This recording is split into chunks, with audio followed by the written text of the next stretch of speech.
If Bach was indeed modern, then why was he archaic? For If Bach was indeed modern, then why was he archaic? If Bach was indeed modern, then why was he archaic? For there can be no doubt that his form, especially in the most powerful manifestations of his late work, so grotesquely misunderstood by Hindemith in recent years, evokes much that even in his own time sounded like something out of the past, and which seems to have been deliberately aimed at creating pedantic misunderstanding. That ties in very well with the article we read, the Adorno, actually, Bach defended from his devotees. What did you guys think about that reading? Adorno is great at hilarity. Although he's quite a serious man. Yes. If you sort of read, I mean, his writing is unbelievably dense and difficult. He's sort of a rather pessimistic guy who likes to make his points negatively, eh? I think pessimistic is putting it mildly. He's on an invective. He wants to shout at everybody. I can just see him wanting to put exclamation points after every sentence he writes. Can you imagine playing in a string quartet with Adorno? Let's try and pick this apart into what he's taught. See if we can understand what the hell he's talking about. What I get is that he's saying that there's this view of Bach around where he's seen as this godly sort of composer and this incredible genius and whatever, and this is sort of putting him into the back to this box of being a provincial Kapellmeister with an ancient sort of religious superstition. So this is what he says in the text. He says, "The present function of his music resembles the current vogue of ontology, which promises to overcome the individualistic condition through the postulation of an abstract principle which is superior to and independent of human existence, and which is free of all theological content." So he's basically saying that, as far as I understand it, the idea in our current ontology, study of being, is that we can overcome this horrible individualistic capitalist society in which we live by kind of grasping at some principle which is superior to our individual existence, but which is not God or which is not theology. So we can make Bach our replacement God or whatever it is to help us feel better about our miserable individual condition. Is that right? That's certainly one way of looking at it, yes. It's funny that he's got a certain take on modernism because, of course, at this point he considered himself, Adorno considered himself to be a modernist. So the idea that Bach is either this backwater, what was the word you used? Bumpkin? Bumpkin, yeah. Yes. Provincial Kapellmeister, or he is fighting for individualism rather than tradition. So it's funny that Adorno is thinking that he has to be something other than these two, which is against what most people consider him to be.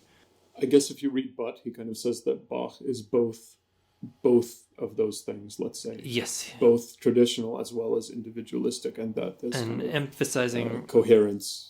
He talks about Bach as a modernist, right? Or Bach as a modern figure. Yes. And but I think I tend to recognize the opinion of John Butt, where he says that... Which is the butt of many jokes, by the way. The butt of many jokes. We have to say that at least once. Yeah, that he sort of straddles these the ancient and the modern. And I think that's actually really much more the case. Adorno comes in and he says, well, actually this subject is very important in Bach's music, despite everything. So I think Adorno, from knowing some of his other writings, is very much against like the modern capitalistic kind of individualistic society. But at the same time, he's saying that this subjectivity is like a central part of Bach's music, because when he gets into talking about, for example, like some like certain historical performances of his music, when he says, for example, one can hardly avoid the suspicion that the sole concern of today's Bach devotees is to see that no inauthentic dynamics, modifications of tempo, oversized orchestras creep in. They seem to wait with potential fury lest any more humane impulse become audible in their rendition. I wonder what Adorno would have thought about Bach on marimba. I don't know. Probably thought it was some capitalistic gimmick or something. Well, or he would have been okay with it because he says, of course, the coloristic dimension is hardly discovered in Bach's time and that it points in the opposite direction of slavishly imitating the customary sounds of his time. Glenn Gould says very much the same thing. Do you think that's true, though? The coloristic dimension was hardly discovered in Bach's time? I don't know if that's actually the case. I think Bach was really well aware of the sound of the instruments that he was working with. That I quite agree with that statement, in the sense that he arranged harpsichord concerti for the violin, and he. That's not completely true. Can I give an example? The Bach cello suite, which was rewritten for lute. It's not exactly the same in both. He does allow for differences that he expects certain things will work better on one instrument than the other. But he still thinks that he can rewrite his piece for whatever is at hand, right? Oh, of course. I think that we just need to see that as a middle ground. He does see that there are different instruments, but it's like just painting with blue instead of with red. But I think it's very different than if you say, like, take an orchestral work by Claude Debussy or whatever, and you say, well, I'll just put in an alto saxophone instead of a flute. The difference will be enormous, actually. For sure. I think orchestration was maybe more interchangeable in that era than. I don't think it's maybe more interchangeable. It is heavily more interchangeable. They did hear the instruments they were writing for. Maybe making subtler changes on the fly. I think it's also tied to their ideas of rhetoric. Subtler changes on the fly. Ideas of rhetoric. That doesn't sound so good, like. Rhetoric. That doesn't sound so good, like, We were just composing a fugue while talking at the same time. But before we talk about rhetoric, I just want to stay on this instrumentation point for 1 second, because we should talk about rhetoric because it's very fascinating. But I like what Adorno says when he says, even had Bach in fact been satisfied with the organs and harpsichords of the epoch, this would in no way prove their adequacy for the intrinsic substance of his music. Okay, so what I agree with here is we're looking at this guy whose music is like straddling these various timelines and has this incredible influence, which I think probably goes beyond whatever he could have even imagined himself. And what I think is that basically that obviously there's something in the substance of that music. There's something in the compositions that he wrote, which is so transcendent of the era in which he conceived them, that also in the way you perform them and how you choose to perform them and what instruments you use and how you approach the music, I think opens the way to a much larger perspective of understanding his music than just saying, oh, well, we must limit ourselves to a particular instrumentation or limit ourselves to particular traits of performance practice or whatever. I think this is where one might say Bach was pragmatist. Allow many different things, but I'm sure he would have enjoyed certain instrumental combinations more than others. I'm sure he didn't want to write for 17 different piccolos or something. Yeah, I think he would have probably had a problem with 17 piccolos playing the art of fugue.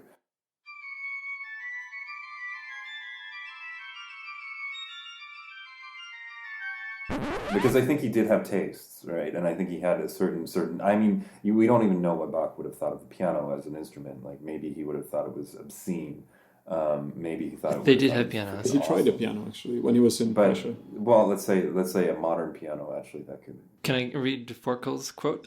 He loved best to play the clavichord. The so-called pianos, harpsichords, despite a completely different action, were too soulless for him, and the pianofortes during his lifetime were still too underdeveloped and much too primitive to have satisfied him. I think, guys, that you've both of you focus too much on Bach the composer in his lifetime and what he did. What I'm saying, what I agree with Adorno in substance here, is that the music and what it means to us today and what it means over time has transcended so much the era and the period in which it is conceived that it's that I think it's no longer relevant to look at it in that way. You see? I don't think it's not relevant. I think it's just there's a multiplicity of ways that you can look at the music, and I think that's why people keep coming back and looking at it. I mean, that's why. I mean, yeah, the music it can be conceived of on a traditional instrument of his era, or it can be played on something like switched on Bach, right? Wendy Carlos Williams on a Moog synthesizer, right? And I mean, that's cool, and it has this kind of flexibility. It's able to transcend its inception, its historical inception.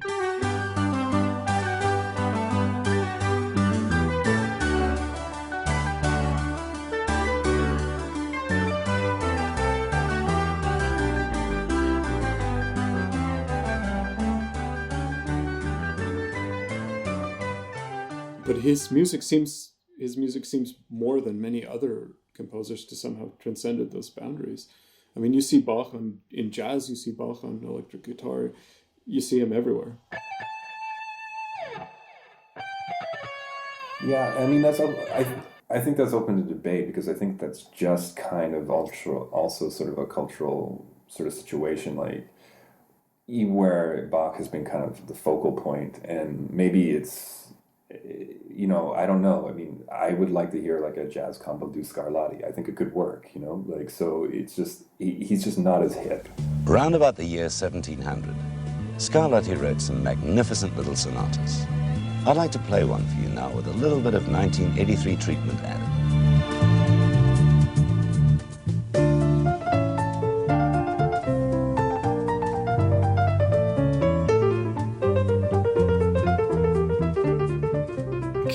Can I agree with both of you and say that it has to do with the fact that it is not easy to destroy his music. So you throw it through the blender, but it still survives. So you put it on Wendy Carlos, and it still has a very strong connection with the original. I think this is something for me that is a huge aspect of this music. You try and rip it apart, you try and deconstruct it in many different ways. It still seems to hold on to some parts of itself. Actually, I wanted to mention this piece by the Helios and Bergheid, where he chops off the fourth beat of a Bach piece. I don't know if yes, this is great. Yes. But yeah, and it's. I mean, we could just play a little bit of that, because it's evident that it's still Bach. It's like this peg leg Bach. It's because it's missing a beat at every bar. But I mean, he did it with the tape, right? Just cutting up the tape and then splicing them together. But yeah, I mean, I think that was one of the things I learned in my time in the conservatory, was that you can do this to Bach, and it's still somehow his lines and his musical procedures or his thought in his music is robust enough that it can handle that type of mutilation, where I don't know if you could do that with another composer of his era or other time periods as easily.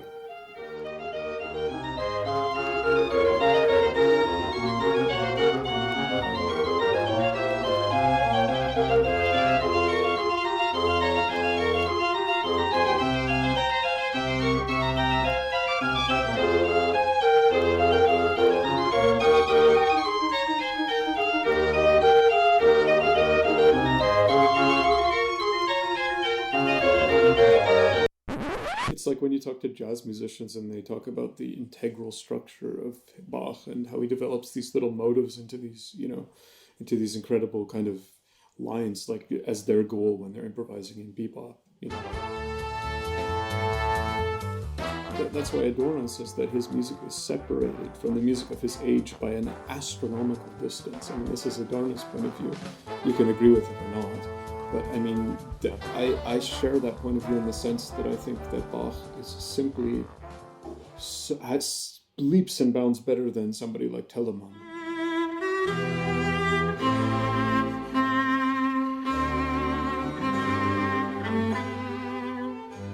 Not like I'm trying to slag on Telemann and say that he's a terrible composer or whatever, because I can quite enjoy some of his music. But I think the outsized influence of Bach in comparison to Telemann is quite justified, in my opinion. But do you think this is also because Bach was able to kind of get out of the stylistic trends of his day in a way, that he was a fusion guy, and so he's putting multiple styles together, he was putting multiple ways of composing together, he was and he was anachronistic in his own day, and that, I mean, whereas someone like Telemann was a lot more in vogue, and that kind of means less to us now. I think what it comes down to is this ability to just take and assimilate any type of material and put it at the service of whatever unfolding that you want to develop out of it. So whether that happens to be a certain ornamentation or style or stylistic dance or like forms like fugues or canons or whatever, he absorbed that material and he developed out of the package of it whatever could be developed out of it. That's I think this is an important word for Bach. I would say unfolding is largely what is for me when I hear his music. This is what I hear. I mean, the partly improvised aspect and also the constructed aspect. It's both in both ways. It's an unfolding. It's an emergence. But this is why also Bach gets picked up in this kind of like Gödel Escher Bach type of Yes. thinking, where he's kind of lumped in with computer science, algorithmic type of, like the worst kind of composition that you can hear sometimes. And he's just kind of, well, yeah, because you can look at Bach analytically, so we gotta like kind of... Bach gets kind of hijacked by these people. I don't know if you're being entirely fair to Mr. Hofstadter's book there, but well, I mean, I think we spoke in a previous time when you were sort of saying like there's a lot of people that are like, oh look, this is where Bach made a mistake, it doesn't work out, and it's like, well, that's not the point. Right, that the formula didn't, whatever doesn't equal like a perfect kind of equation, because there's a human element introduced, right? So it's not algorithmic. I would say that these are the highlights for me. These are the points where he is showing off his humanity again. He's not able to be surmised by a computer program. Whoa, there's a car going by. But if you... Okay, though I have a point, because I think if you listen to Bach glibly, right, and you kind of have more of a superficial reading of Bach, then you don't actually hear that, and you just hear this kind of, just this style of Bach, and then you're just like, oh, it just goes on. I don't get it. There's a certain kind of flow in his music, I think, that has this kind of continuity to it. Which I understand you can just kind of like zone out when you're listening to it and just kind of go along with the river or whatever it is, wherever it takes you. Can I speak about zoning out personally while listening to Bach? And I gotta admit, yeah, I mean, I don't consider it necessarily a bad thing if you fall asleep listening to certain music. And about 2 times when I tried to listen to the entire Art of Fugue, this is what happened to me. So maybe I'm just going for the wrong performances, but particular the one rendered on organ was basically the cure for my insomnia. So I think we'll link to that in case anyone's suffering from insomnia too. But I mean, it was a lot better. So you just say, Goldberg, play me one of my variations next time I'm having trouble sleeping. And there also the Goldberg variations being a cure for insomnia. I mean, we're talking about Bach. It's great. But there's a certain point where like, it does go on for a bit,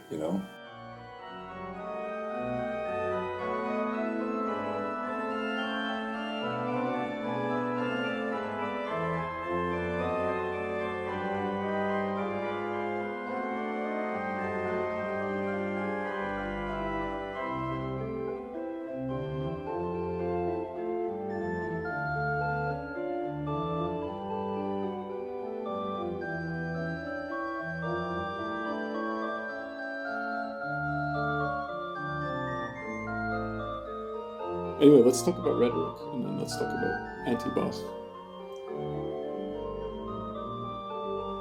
Yeah, let's get there.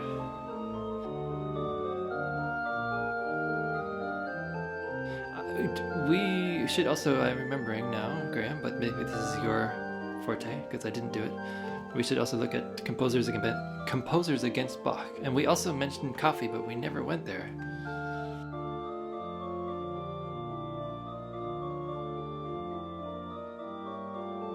About rhetoric. This is from Lorenz Christoph Mitzler. Our lately departed Bach did not, it is true, occupy himself with deep theoretical speculations on music, but was all the stronger in the practice of the art. So it's funny that we've been talking about how Bach is perceived as this mathematical guy, but he had no interest in math. And again, CPE Bach says here, Bach, like myself, or any true musician, was no lover of dry mathematical stuff. So he failed in a way in the math that people of his time wanted, but was interested in practical applications of just sort of how the fugue kind of went together mathematically. For instance, we can look at Johann Adolf Scheibe, who was a student of Bach, but at the same time found him to be a questionable composer. And that is especially because of his lacking in ability to talk about rhetoric. Here he is. Since no one can be found, no matter how great he may be, who does not possess certain deficiencies in his expertise, it is no surprise, therefore, if Bach is indeed at the keyboard an organ, an exceptional artist, but in the composition of musical works commits not inconsiderable errors. This great man did not particularly bother about the sciences, the rules, which stemming from rhetoric and poetics are so necessary in music, which actually are required of a learned composer. Learned. So maybe you can tell us what exactly musical rhetoric meant in that time. What does he mean when he says rhetoric? Rhetoric is often now considered to be speaking style. So how you speak. If I'm speaking, but it's not in the tone I'm speaking. It's in the manner, and it's not in the content either. It's in the way that I am constructing my sentences. Right, but in music, right? Yes. But I think rhetoric is always abstracted, at least during the Greek period. People look to speaking rhetoric and apply it onto music. Not all aspects of rhetoric can be transformed into musical rhetoric, but this is generally the same thing. So it's not the content and it's not the emotional, but it is a way of gathering emotion. So it's not me being excited when I'm speaking, but it's me creating excitement in the listener by the way that I construct my sentences.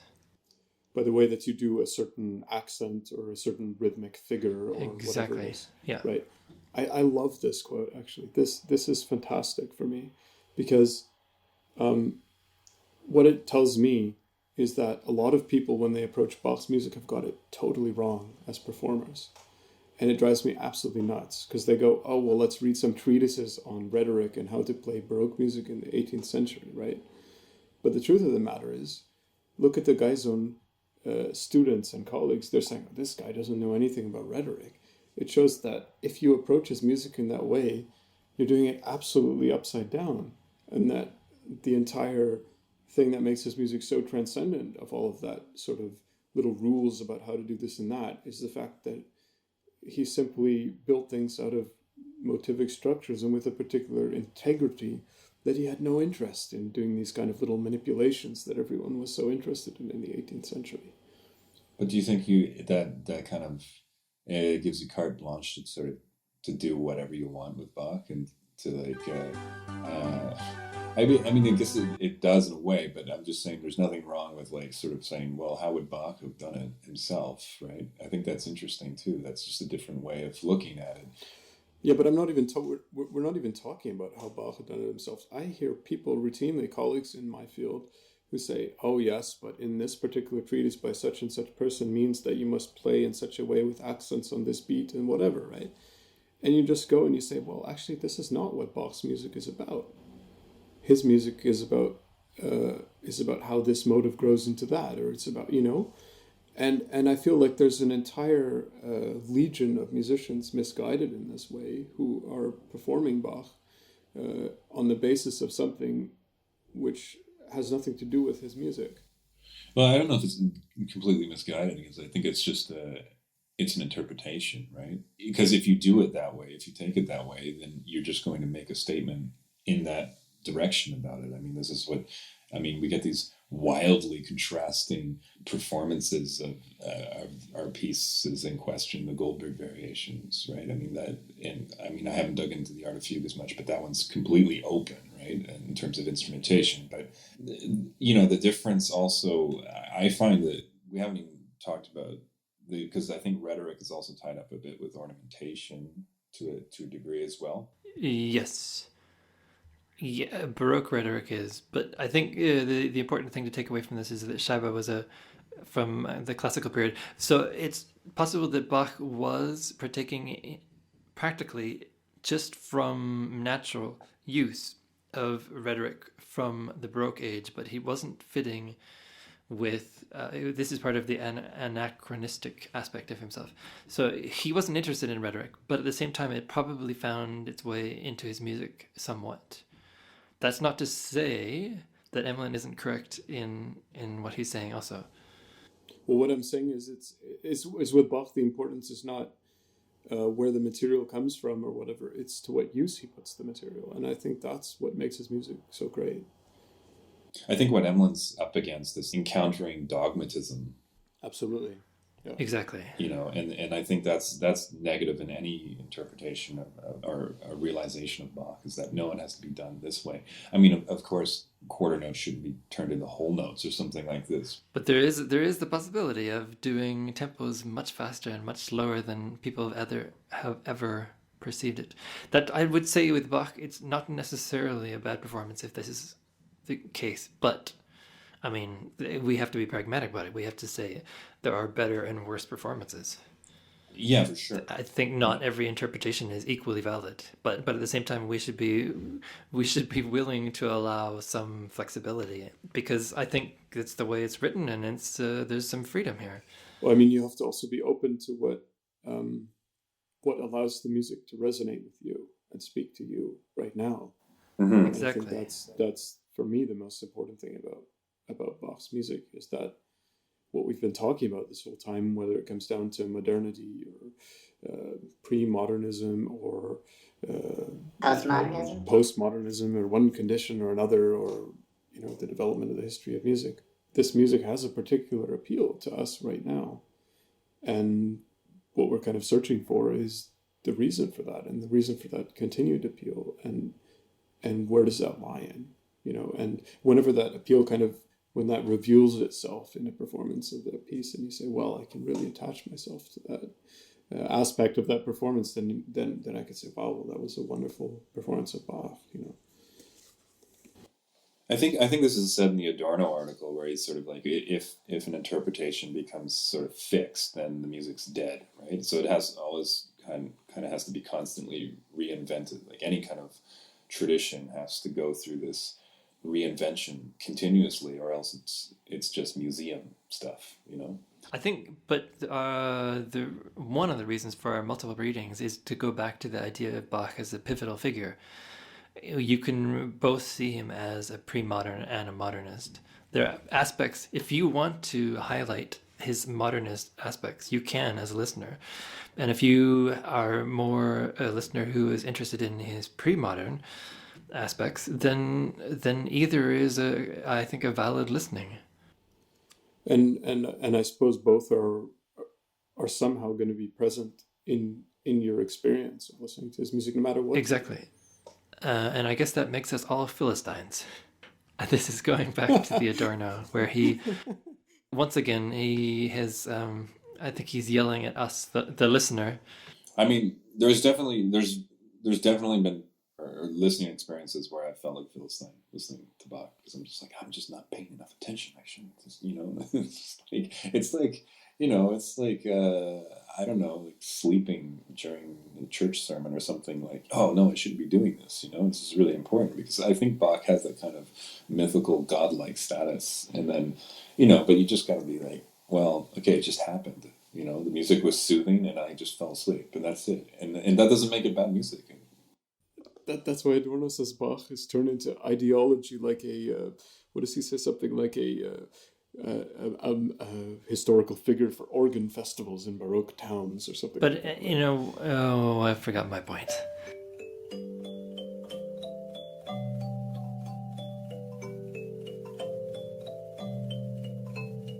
Something to do with Philistines. The fact that it's inevitable. It's the way we are. We're not.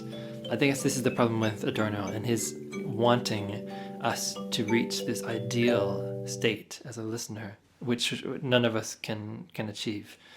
Not without a lot of caffeine. Yes. So maybe this is the solution. Maybe we should be drinking as much coffee as Bach was. Apparently it was 20 cups a day.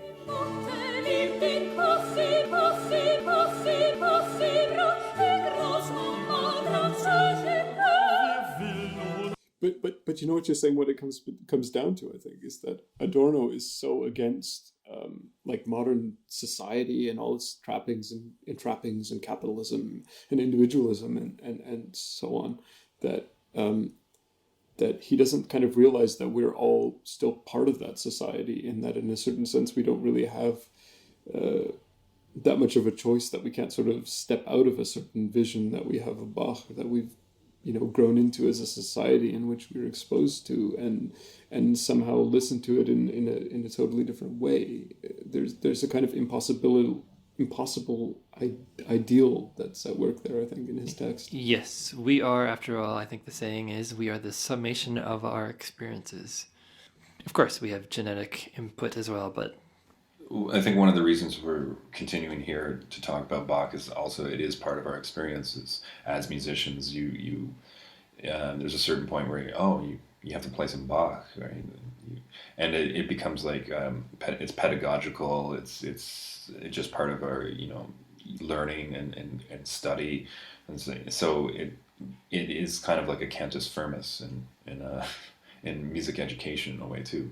I think that's a great way to put it.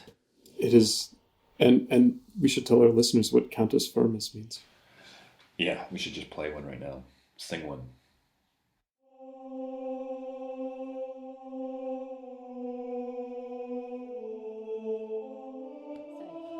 Cantus firmus, just so everyone knows, it translates from the Latin to mean fixed song.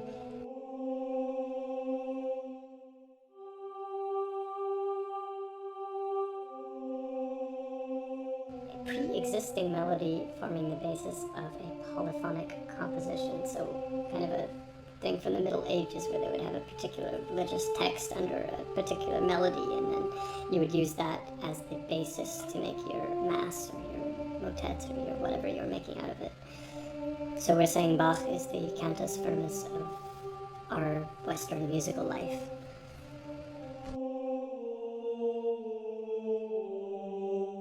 That brings me to an interesting question.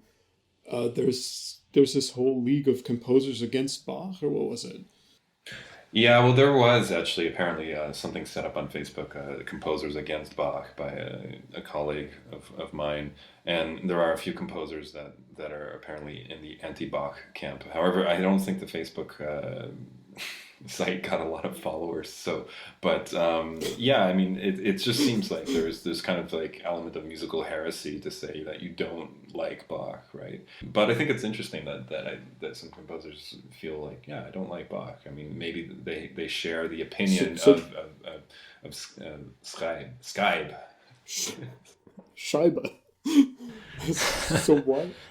So why is it? But did you ask this guy or these people like why they don't like Bach? I did. I mean, I could dig up his quote actually if you want. I think this would be good, because I'm not so sure that he can have the same negative as Scheibe, because it's from a different time period. So sure, it's just a question of how is Bach failing the listener today, and I'm curious as to what this viewpoint is. If I can just paraphrase this colleague of mine, who at present moment will remain nameless, but that there was just him saying that Bach was taking, it's just another Sunday service, another cajillion note contrapuntal freight train to crush their souls with for an hour. So, I mean, he's a bit, provocative with what he's saying about, and that he finds Bach a bit too formulaic. There isn't anything surprising that busts out and makes you re-envision it in a new way. Whereas for him, someone like Vivaldi was a bit more adventurous in that way, which I don't agree with. But and Bach is a bit like a grandmaster of chess. It's sometimes interesting from a logical point of view, but in the end it's too algorithmic and could probably be better done with a machine. So... Interesting, because I think his critique is actually pretty similar to Scheibe's in a way. Yeah, I think he's pretty much saying, well, this music doesn't have enough contrast in it, and it's not surprising and emotionally appealing and shocking or whatever enough. So therefore, it's boring. That's more or less what I understand. I can kind of vouch for some people's preferences that they might have more of a slant towards the classical period and maybe prefer Mozart over Bach or something like that. And so they might actually have that Scheibe's type of perspective. Yes, I will add one more Scheibe quote. He considered Bach's music to be nothing other than the fruits of a disheartened diligence, of worthless toil, and of a pedantic spirit. So I think this is quite similar to your colleague. Yeah, I mean, it's there is that kind of angle that people take. Maybe they're just. I mean, this is to get back to my grandmother. I think that was her opinion of Bach too, right? That it was just like it was some kind of logician, chess playing composer that she wasn't really into. I think also another thing is that Bach's music has, if you're looking at it scientifically or mathematically, it has a high information content. In certain ways. It's like it really pushes the information level on one aspect, but it doesn't look at some other things. So for Graham, for instance, his favorite is the Brandenburg, but this is one of the ones where he's considering timbre more important than some of his other pieces. Maybe this is also, I think, where some people find his music weak is that he is really interested in some things and not interested in others. He's so good at what he is interested in, and he's so involved in what he's interested in. This is what I like. Yes, it's lacking in certain areas. Yes, but it's focused and it's highly developed. I just want to say that I didn't find his music at all lacking in an emotional aspect, and that I think that there's so much. There's actually such a variety of emotion in some of his music, like in the Goldberg variations, for example. There's sometimes an incredible sense of peace, or a sense of joy, or anguish, or loss, or all these things. I think you can find and read into it, which makes it, I think, very emotional, but perhaps not on a surface level, but more on a deeper level. And that's what I think makes his music have this eternal quality to it. What I would add to this is that if your music is doing everything all the time, then it's just noise. So if he's pushing one element to such a height, he has to let other things go a little bit, or else it's not listenable to. What you're saying is that creation is always a matter of choice. Exactly. I would say that I can kind of see both sides on Bach. Like I can see, I've been overwhelmed personally listening to Bach, and I've been also highly moved and amazed. Definitely, I can see a performative aspect of Bach's music that you can just get into it on an instrument. Right? It's really it often lies very well. It just seems so wonderfully organized for the hands or something like that, that you can kind of just, wow, this, and it also teaches you so much about how to play. And that's all I can say. Because... Okay. Good. You should go. Yeah, thanks very much. Well, Well, thank you guys, and this has been great, and we look forward to our next episode. So we'd just like to thank all our listeners for sticking it through to the very end, and we hope that we've managed to elucidate some ideas on Bach and be fun and entertaining and informative all at the same time. And apologies for our little technical issues that might have occurred throughout this episode, but these will not happen in our future episode, which will be about the big bad Beethoven. And can I cut in and give our listeners a chance to respond to this podcast? Should we be asking them to email us their comments, criticisms, make donations? Anyway, if you want to email us your feedback or comments or suggestions or any hate mail that you have for us, you can do this by emailing directly to unexaminedpartial@gmail.com. That's just one word, unexaminedpartial@gmail.com. Good night.